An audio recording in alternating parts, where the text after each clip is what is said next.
With the 16th pick in the 2024 NFL Draft, the Seattle Seahawks select Byron Murphy, defensive tackle, Texas. There you go, Booger, your defensive tackle off the board. He had 5 sacks and scored a touchdown on offense as the Longhorns made their run to the college football playoff. Last season was named the Big 12 Defensive Lineman of the Year. He's from DeSoto, Texas, where he went to the same high school as Von Miller. Yeah, Greedy. To me, he's the best defensive tackle in this draft from the standpoint of having that knockback and using his hands. And some people say, well, he doesn't have the ideal length. Here's why I'll challenge you. Go back and look at some of the best defensive tackles of the last generation. Aaron Donald, Warren Sapp, even going all the way back, Grady Jarrett, John Randall. What do those guys have in common? They're about 6'1" to 6'2", 290 pounds, and they have what I call male knockback. They will get vertical and get into the backfield.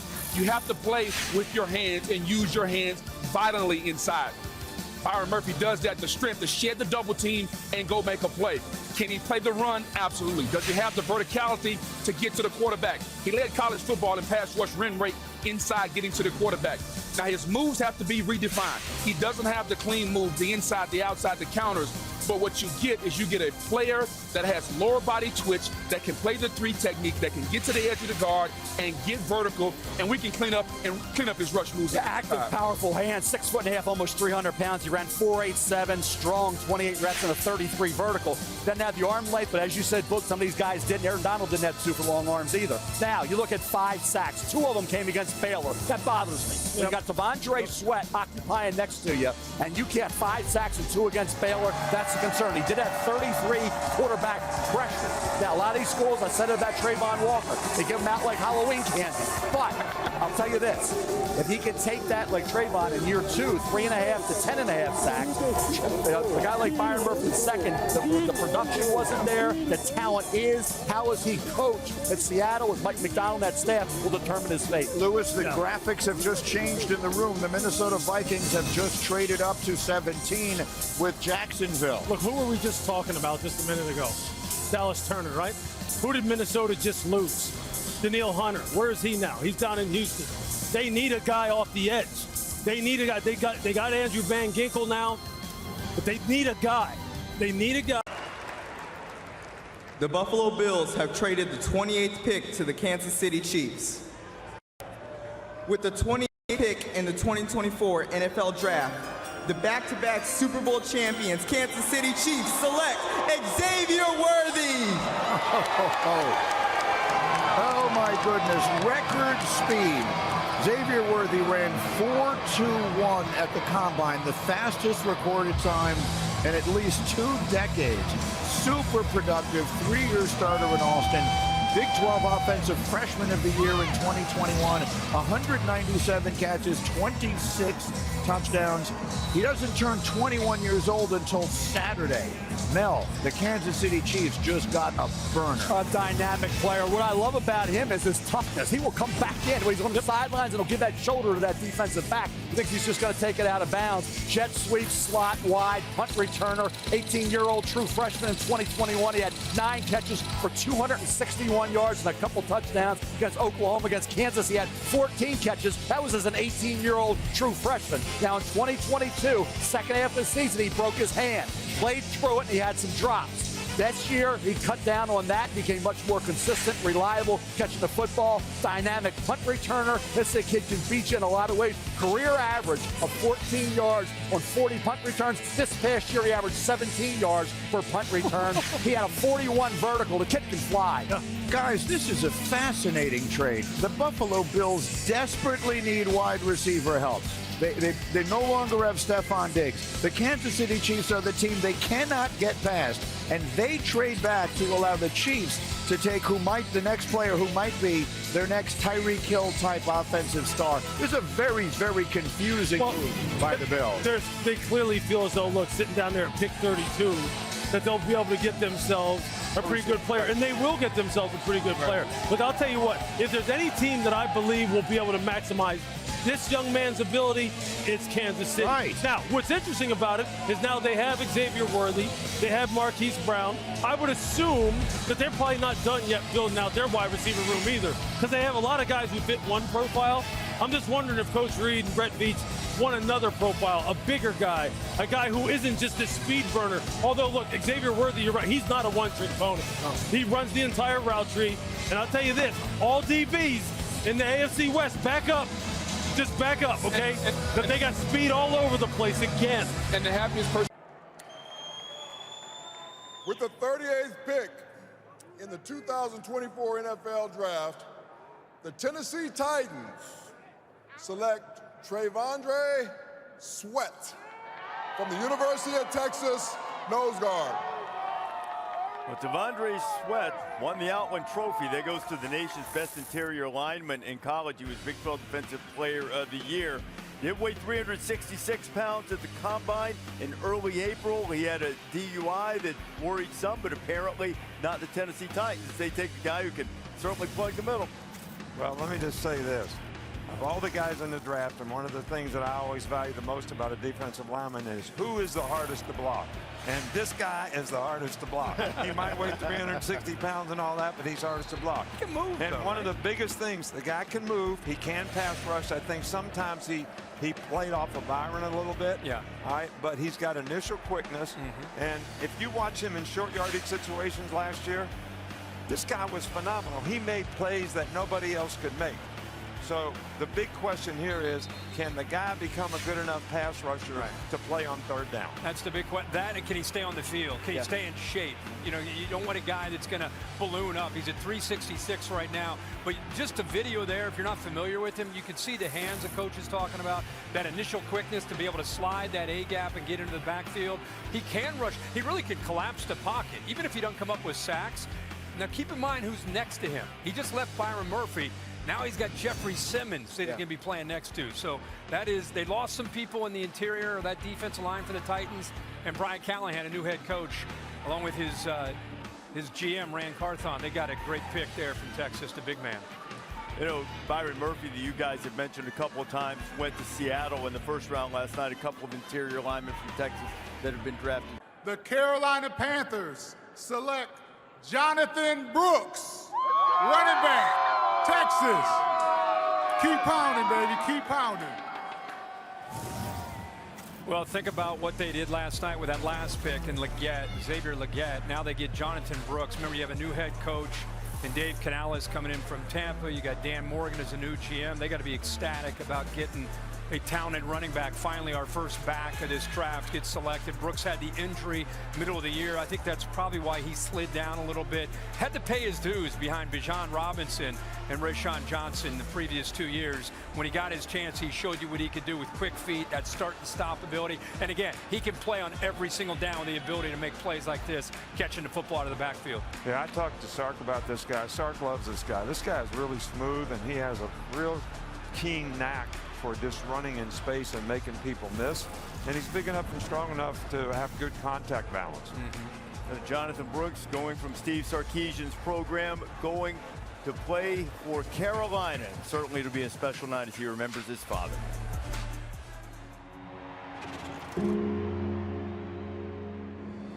My dad's name was James Brooks, and he just meant everything to me. He was my first football coach. He was the person who made me wake up and go to workouts. He was the person who took me to the field. He would do the boasting for me. He believed in me more than I believed in myself at times. He was dealing with kidney failure, and he had a kidney transplant, and it was going good for about 9 or 10 years. And then all of a sudden, it just kind of stopped working again. One day, he told my mom that he wasn't feeling good, and then I got a call, and they told me what happened. I honor him. Every time I score, I have a tattoo with his death date and his name on it. I do like this, and then I look up just because I can see his face. He's smiling down, he's cheering. He's got a front row seat to every game.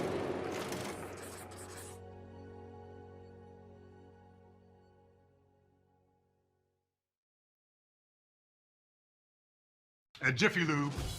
With the 52nd pick in the 2024 NFL Draft, the Indianapolis Colts select Adonai Mitchell, wide receiver, Texas. Let's do it. Mitchell put on a show at the Combine. He played in 5 college football playoff games in his career and scored a touchdown in every one of them. started at Georgia, but why in the world would you leave Georgia and transfer to Texas? Well, the draw of championships is one thing, the pull of a little girl, quite another.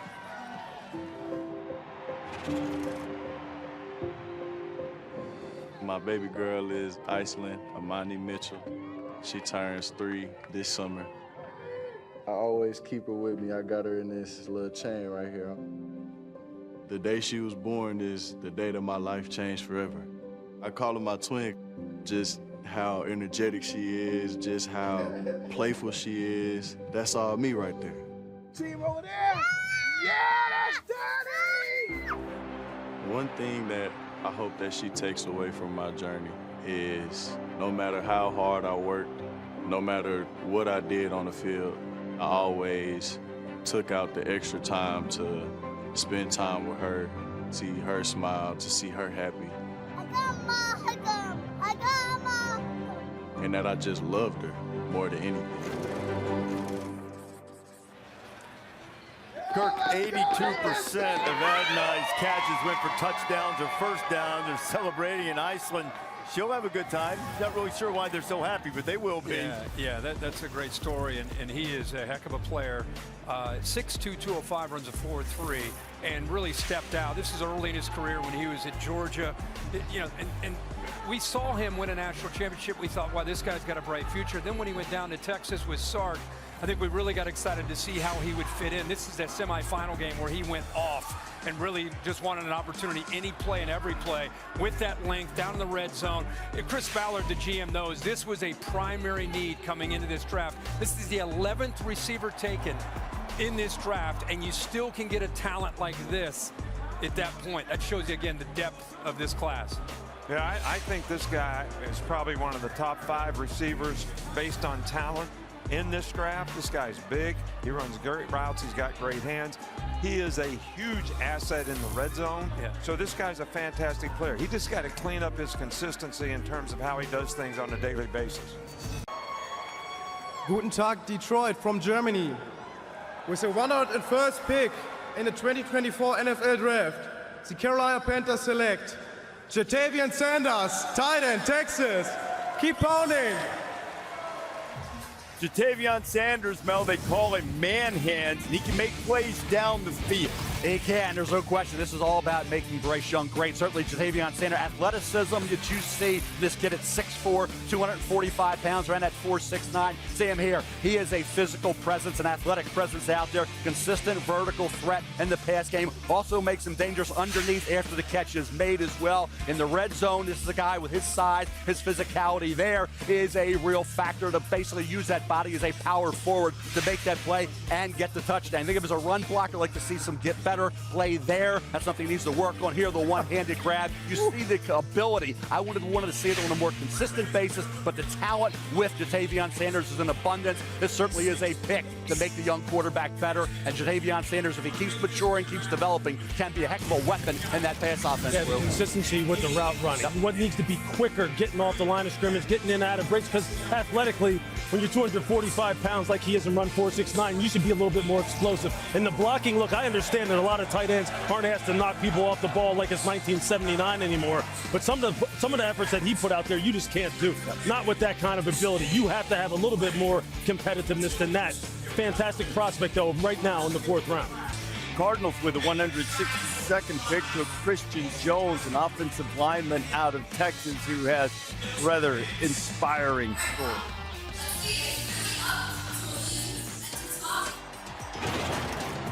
Started playing soccer about 3 years old. I thought I was gonna make it all the way through to the national team playing in England. A high school football bug kind of bit me. My football coach, he saw me first day. He's like, hey man, like you're too big. Like how can you play soccer? And I told him I'm gonna get an offer to play pro soccer. He said, when you don't, come play football. That following Monday, I saw him. I felt something like right here. So I asked him, Coach, when's football start? Turned around with the biggest smile ever, man. He said, football starts today. In soccer, you're moving sideways, lateral, being light on your feet, and playing offensive line is the exact opposite. You know, you want to be firm, very planted, all cleats in the ground. Obviously, I'm not a soccer player anymore. Probably getting like 100 pounds. Every day I feel myself getting better and better. Keep those options open. Go where your talent takes you. And Christian Jones, from soccer field to the offensive line for the Arizona Cardinals.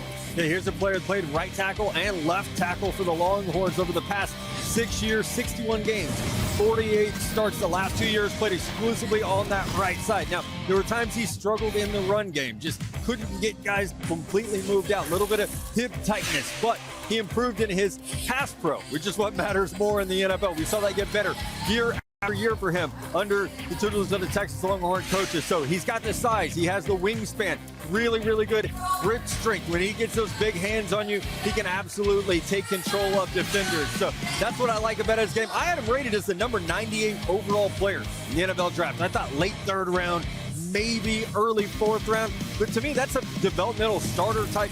So to get him here this late in the class, 162, we know the Cardinals added Jonah Williams. They have the great Paris Johnson Jr. So here's your swing offensive tackle. And I know they added your guy Isaiah Adams Field. They continue to just get very sound football players. I think Jones has a very good chance to be a steal. Why did he drop quick outside pass rushers? How will he deal with that field is the reason he's there. But he found a way. He had that knack late in his career, knowing, hey, I have some weaknesses. I can maybe mask that if I have my techniques down, and I can maintain that huge frame between the defensive end and the quarterback. He got better, but can he do it in the NFL? That's why he dropped a little bit in the draft. Yeah, you saw as the season went on, teams started testing him on his edges, and he just wasn't able to get that answer. Oklahoma State, they really got after him pretty good. So he's going to have some answers for that. The Jaguars taking Keelan Robinson, Texas, started his career at Alabama, another burner. Yeah, absolutely. We just said it. The new kickoff return rules. This is another player that will impact that. One of the best returners in the entire draft class. Started his career at Alabama, as you see. Goes to Texas, a very good receiving back. Unfortunately, at Texas, he was behind Bijan Robinson, Roshan Johnson, behind Jonathan Brooks, C.J. Baxter, a guy we're probably going to talk about in a couple of years. So it was just a crowded running back room. Tashard Choice, the running back coach, one of the best in the country at recruiting and developing players. But I think Robinson's biggest role in the NFL will be as a kick returner. That's what he's doing here. Teams have to find that guy now. We haven't been drafting him for forever. We just seen two come off the board back-to-back picks. I tell you what, so he certainly could be a starting kick returner at the NFL, but I think he has some change of pace running back ability as well. He reminds me of Keaton Mitchell, an undrafted free agent last year for the Baltimore Ravens, who of course was terrific for them once he got a role before getting hurt late in the season last year. I think Keelan Robinson shows me some shades of that as well. He's like a road runner when he gets the football in open space. Matt, how infrequently he actually had the ball. Well, they manufactured touches for him both at Alabama and then at Texas more recently. This kid was a big play waiting to happen. Speed, you can't teach it, you can't coach it. Keelan Robinson brings that speed. Keaton Mitchell went undrafted. Keaton Mitchell ran the 4.3. No, how about this? A great undrafted free agent. Keaton Mitchell doesn't get hurt. Baltimore probably gets to the Super Bowl. He was pivotal that season. John Harbaugh said it. He said, look, this guy has affected our offense as much as anyone with him not being there. He was like having an extra second-round pick. Right. That's how good he was. When he got hurt, changed everything. That's why I saw undrafted free agents every year. Yeah. That's the one that last year shouldn't have. Keelan Robinson, as Field and Matt talked about, has that kind of ability with that 4.4 speed and that versatility to help you on special teams in the return game. With the 175th pick in the 2024 NFL Draft, the New Orleans Saints select Jalen Ford, linebacker, Texas. Jalen Ford was a guy who just seemed to have a nose for the ball. He came up with interceptions. He forced fumbles. He was a very active player for that Longhorn defense, Steve Sarkisian. Yeah, you mentioned it there. 4 interceptions last year. 2020. 2 interceptions year before. He can wear that green dot, play in the middle of the field for you. Now, are there times where a little bit, like you'd like to see a little more athleticism in space? Absolutely, but the production was fantastic. There were some missed tackles at times. But going back to 2022, I thought his tape was maybe as a top 100 player in this draft. This past year, I think we saw the production drop. We saw the impact drop a little bit. He's got to be a little bit more consistent, but he was the Mike linebacker for them, can play weak side as well. He has experience on special teams, but again, it's those interceptions. So many times Texas would get back in the red zone. Here comes Jalen Ford making an interception at the line of scrimmage at the red zone. And here's a cool moment, guys. Our production team talked to Jalen Ford between a Texas game. He was a semifinalist for the Dick Butkus Award, goes to the best linebacker in the country. They said, do you know who that is? He said, yeah, I keep a picture of him in my wallet. So he's got Dick Butkus' picture in his wallet. I didn't even know people still kept pictures in their wallets. Jalen Ford knows the legends of the game. Hopefully he'll become one too. What did Mel say earlier? Old school's best school. Jalen Ford with a Dick Butkus picture in his wallet. That's you're old gonna love that. school. Thought he really held up well, by the way, in his spot dropping and zone coverage. Got great instincts, plays with really good vision. Part of the reason why the ball found him so much in the passing game. So the Saints had Jalen Ford, productive player, and yet another. Bush talked about this, another football character guy. Well, one of the things you're looking at, he certainly exemplifies that. Yeah, I mean, those guys you can trust, man. I mean, that's look, if you can get it all, if you can get the height, weight, and speed, and the football character, then they're probably going to get drafted a lot higher. I mean, obviously, all these guys have some deficiencies that have caused them to slide, but you just want to have people who you can trust. There's just too many stories, right, of guys who have had great football character. They're committed to it. Next thing you know, they're Hall of Famers. I mean, Mel, who were you just talking about? You just mentioned Priest Holmes. I mean, Priest Holmes was one of the baddest cats that there was at running back now, and he came out of nowhere from UT. So, I mean, yeah, I mean, this is a fun day for scouting departments, and it's actually a fun day for coaches, too, because you wind up seeing, look, the teams that have the best staffs that really are deep in it from a coaching staff perspective, they really are diving and invested into this day, too, because they're in there fighting for the guys that they want, and you know how that goes. They're coming in and out of the draft room going, hey, who we got? What round are we in? I want this guy, this, because, you know, when they're invested in a guy, too, it's funny how those guys seem to be the ones that kind of rise up during training camp when the coach has already vouched for him. Jalen Ford going to the Saints. Pittsburgh Steelers were on the clock, and they took Ryan Watts from Texas. We've been documenting this Michigan, Washington most draft picks. Texas just took the lead with their 10th player off the board. Is Texas back? 10 players drafted? Going to the playoff last year, Texas is back. Texas is back.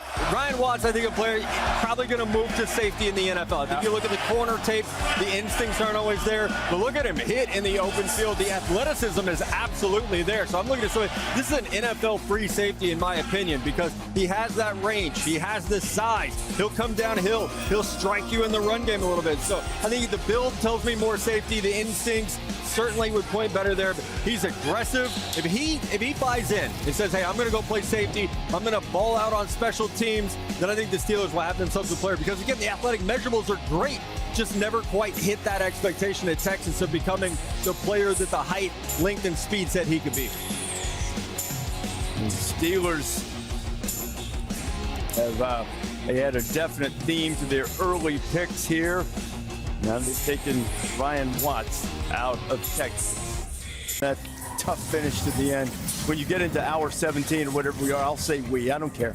All right, Jordan Whittington out of Texas. A lot of injuries in his career, but a dangerous player going to the Rams. The 11th Texas Longhorn draft. Do you think Steve Sarkisian has things going in Austin? He absolutely does. Jordan Whittington only 5 touchdowns in his career. The production, you're going to look at the stat sheet and say, why is this dude getting drafted? Because he will absolutely knock your socks off as a blocker in the run game. The toughness is there. The leadership, the coaching staff at UT absolutely loves him. So he's a little bit limited athletically. He was never a number 1 receiver, never even really a number 2. They've had some pretty good wideouts there. Xavier Worthy being that number 1 player. So the acceleration, top end speed, my biggest question marks. But I love the effort. I love the frame. He plays with that size, plays with great toughness. You see what he can do after the catch. And as a teammate, you're not going to find a better player than Jordan Whittington. 11 picks for Texas not only leads this draft, it's also the most for the Longhorns since 1984. Think of all the great talent that Mack Brown produced at Texas, and still, go back to 84. The last time they had this many players selected. The Rams started with Jared Verse out of Florida State. Reese, that's a great draft class right there. Yeah. Jared Verse, Braden Fisk, Cam Kitchens. I mean, those guys are all like culture builder type guys. The guys who, when you watch them on the tape, how hard they play. I mean, if you're Sean McVay, you're sitting there and you're going, less. That's how you do it. I mean, it's not just quality players, it's how they play. These guys, I mean, look, Jared Verse and Braden Fisk basically took, along with Jordan Travis, they took Florida State